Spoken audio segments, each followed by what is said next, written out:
வணக்கம் நண்பர்களே. கனகம்பட்டி ஐயா வெளிப்படையா மக்கள் கண் முன்னே நிறைய விளையாட்டுகளை சித்து விளையாட்டுகளை ஐயா பண்ணியிருக்காங்க. ஆரம்ப காலங்கள்ல ஐயா தென்னந்தோப்பு பகுதியில இருப்பாங்க.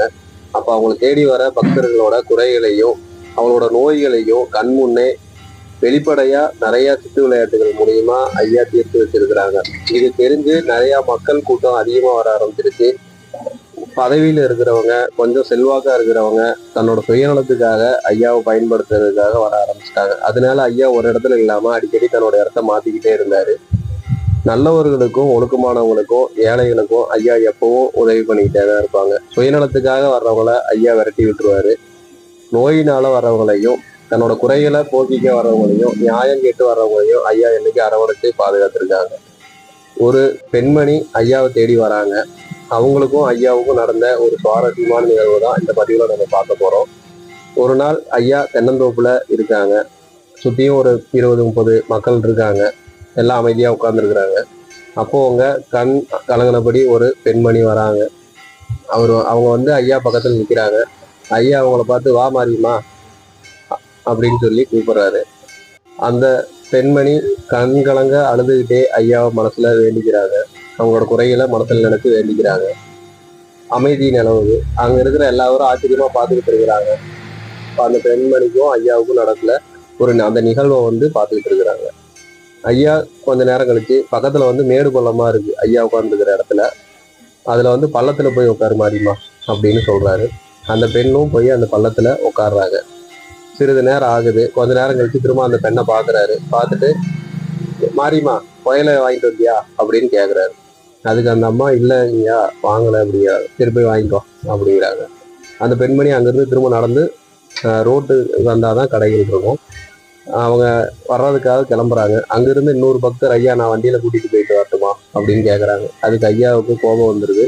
ஏன்டா அவன் சுமையை அவங்க தூங்குறாங்க, உன் சுமையை நீ சும, அவங்க சுமையை உன்னால தூங்க முடியுமா, கம்முன்னு உட்கார்றா பேசாம அப்படின்னு திட்டிடுறாங்க. அந்த பெண்மணி அங்கிருந்து கிளம்பிடுறாங்க. அவங்க நடந்து வந்துட்டு இருக்கிறப்போ பக்கத்து தோட்டத்துல கூலி வேலை செஞ்சுட்டு இருந்தவங்க டீ வாங்குறதுக்காக கடைக்கு போறாங்க. அவங்கள்ட்ட உதவி கேட்டு இந்த பெண்மணி அவங்களோட பைக்ல போய் புகையெல்லாம் வாங்கிட்டு வந்துடுறாங்க. வாங்கிட்டு வந்ததுக்கு அப்புறம் திரும்ப ஐயாட்ட கொடுக்குறப்போ அவங்க மூஞ்சில ஒரு புத்துணர்வு தெரியுது. முதல்ல அழுதுகிட்டே வந்தவங்க அழுதுகிட்டே தான் இருக்கிறாங்க. இப்போ கொஞ்சம் புத்துணர்வு தெரியுது. ஐயா அந்த புயலையை வாங்கிக்கிறாரு. வாங்கி நல்லா அதை கடிச்சு அந்த சாரை உறிஞ்சுறாரு. உறிஞ்சி தூணு கீழே 10 தடவை துப்புறாரு. இதே மாதிரி திரும்ப திரும்ப பண்றாரு. பண்ணிட்டு மாரியுமா நீ போ, வந்த வேலை முடிஞ்சது, போய் பொழப்ப பாரு அப்படின்னு ஐயா சொல்லிட்டு அங்கிருந்து கிளம்பி கார்ல ஏறி ஐயா போயிடுறாங்க. அங்க இருந்த மக்களுக்கு ஒரு ஆச்சரியம், என்ன நடந்திருக்கும் அப்படின்னு சொல்லி அவங்கள்ட்ட அந்த அம்மாட்ட கேக்குறாங்க, எதுக்காக வந்தீங்க ஐயா அப்படி சொல்லிட்டு போயிருக்காங்க.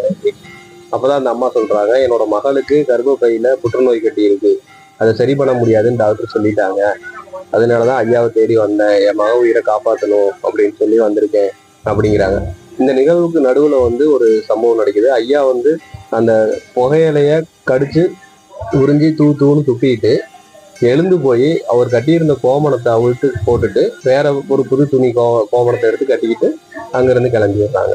இதுல இருந்து என்ன தெரியுது, அந்த அந்த பெண்மணிக்கு இருந்த கர்ப்பப்பையில இருந்த கட்டிகளை ஐயா அகற்றிடுறாரு அப்படிங்கிறது இந்த நிகழ்வு மூலியமா தெரியுது.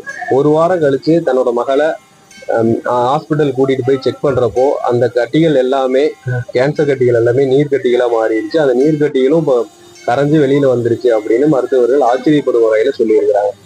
ஒரு மாதத்துக்கு பின்னாடி அந்த அம்மாவும் பொண்ணும் ஐயாவை தேடி வந்திருக்கிறாங்க.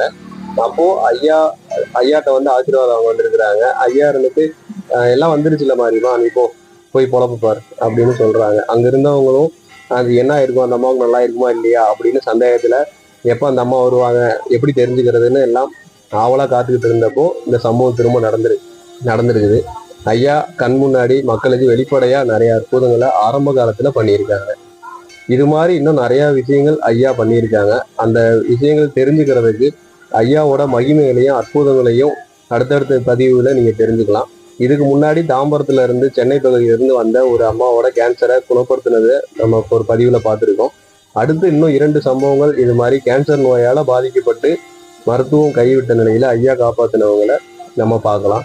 இந்த சேனலை சப்ஸ்கிரைப் பண்ணிக்கிங்க. அடுத்தடுத்த பதிவுகளில் ஐயாவோட மகிமைகளையும் அற்புதங்களையும் நீங்க தெரிஞ்சுக்கலாம்.